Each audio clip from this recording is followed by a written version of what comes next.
মায়ার নবী ডাক দিয়ে বলে, আবু বকর, গভীর রাতে মসজিদে নববীতে কেন নামাজে দাঁড়ায় কাঁদেন? আবু বকর বলেন, ইয়া রাসূলুল্লাহ, আল্লাহর আদালতে কেমনে যে দাঁড়াইয়া হিসাব দিব? ওই মালিকের পরিচয় তো আমি এখনো পাই নাই। আমার মালিকের পরিচয় জানিয়ে যদি হাসরের ময়দানে দাঁড়াই, ওই হাসরের ময়দানে জাহান্নামের আগুনের গরম, অন্যদিকে সূর্যের গরম সহ্য করা সম্ভব হবে না। আল্লাহ তাআলা রাগান্বিত আওয়াজ দিয়ে বলবেন, লিমানিল মুলকুল ইয়াউম, লিল্লাহিল ওয়াহিদিল কাহ্হার। আল্লাহ বলবেন, আজ দিনের রাজত্ব কার? ও রাজা বাদশারা, ও অহংকারীরা, আরে ওলামারা পায়ে ধরে ধরে বুঝায় নামাজ পড়ো, পর্দা করো, হালাল খাও। অহংকারী ভাব নিয়ে বলো নামাজ পড়ার দরকার নাই, রোজা রাখো না, পর্দা করো না। ওরে আমার মাওলাকে ছোট বলে করিও না। আমার আল্লাহ যত দয়াময় ততটাই ভয়ঙ্কর। ওরে কিয়ামতের ময়দানে আমার আল্লাহ যখন রাগান্বিত হয়ে আওয়াজ দিবে, হাসরের ময়দানটা থরথর করে কেঁপে উঠবে। আরে মানুষগুলো পাগলের মতো হয়ে যাবে, গুনাহগারের মাথার মগজগুলো ভাতের মারের মতো পাস্তার করে ঘুরতে থাকবে। ওই জাহান্নামের আগুন সহ্য করা সম্ভব হবে না রে আল্লাহর বান্দা। রহমতের নবীও আম্মা জান আয়েশার ঘরে বসে কান্না করেন। আম্মা জান আয়েশা জিজ্ঞাসা করেন, ইয়া রাসূলুল্লাহ, আমার ঘরে বসে আপনি কান্না করেন কেন? কোনো বেয়াদবি হলো নাকি? আম্মা জান আয়েশার জবাবে নবী বলেন, ও আয়েশা,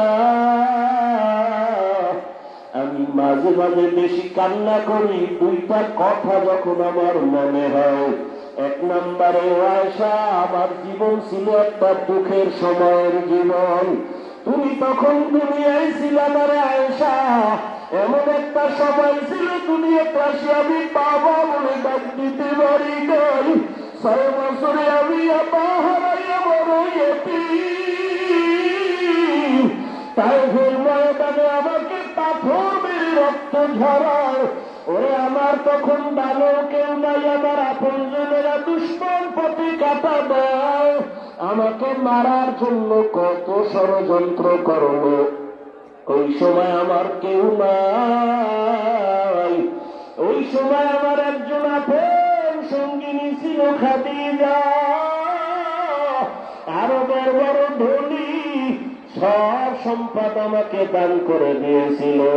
আমি দিনের দাওয়াত দিয়া যত রাতে ঘরে আসতাম, খাদিজা দরজা খুলে অপেক্ষা করত, একটা সেকেন্ডের জন্য ঘুমায় না।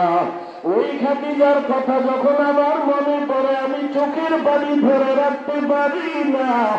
আমার বংশের দুশ্মনেরা 3টা বছর শিয়াবে আবু তালিবে আমাকে গৃহবন্দী করে রেখেছে।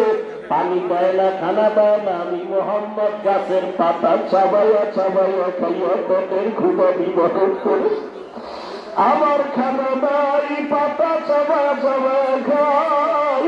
ওই খাদিজা আমার সাথে হাজির, খানা বন্ধ করে আমার সাথে আসিয়া ওই গাছের পাতা চাবাইয়া চাবাইয়া খাইত। ওই খাদিজার কথা যখন মনে পড়ে, আমি চোখের পানি ধরে রাখতে পারি না। আর আমার মাঝে মাঝে কান্না, কিয়ামতের কথা যখন আমার মনে পড়িয়া যায়, আমি চোখের পানি ধরে রাখতে পারি না।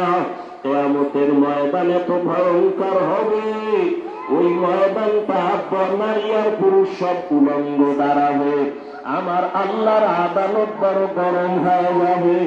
জাহান্নামের আগুনের আওয়াজ, জাহান্নাম চিল্লাইলে আর বলবে, আল্লাহ নাফরমান গুলো কই, বিনামাজি গুনাহগার গুলো আমার পেটে দাও। ওই সূর্যের গরমে জমিনটা তামা হয়ে যাবে। ওই সময় আমার উম্মতের কি উপায় হবে?